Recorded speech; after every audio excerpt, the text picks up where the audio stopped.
કે ખરેખરમાં જન્મકુંડલી કોઈનું મૃત્યુનું પ્રિડિક્શન કરી શકે ખરી?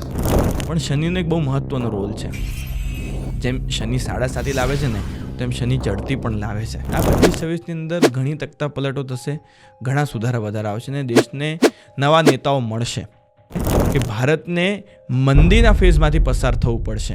ભારતનું સ્પિરિચ્યુઅલ ભવિષ્ય કેવું છે. ઇન્વાઇટ કર્યા છે મને સ્પેસિફિક. હું એપ્રિલમાં વ્હાઇટ હાઉસ જઉં છું, પ્રેસિડેન્શિયલ વિઝા ઓફર કર્યો છે અને ત્યાં એ ફેમિલીને મળવાનું થશે અને જ્યોતિષનો એક ત્યાં પરચમ લહેરાવાનો અને સાચા જ્ઞાનનો પરચમ લહેરાવાનું એક સૌભાગ્ય પ્રાપ્ત થશે. અમંત્રમ અક્ષરમ નાસ્તિ નાસ્તિ મૂલમ અનૌષધિ અયોગ્ય પુરુષ નાસ્તિ યોજકસ્તત્ર દુર્લભ. રાવણના પલંગમાં 9 ગ્રહો બંધાયેલા હતા, પણ અહંકારની ભૂલે એ 9 ગ્રહ એની પર જ વિપરીત થઈ બેઠા.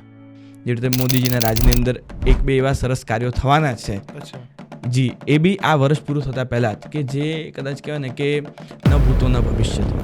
અચ્છા, આરસીબી કોઈ વખત કપ લઈ જાય એવું લાગે છે? ચોક્કસપણે આવનારા વર્ષમાં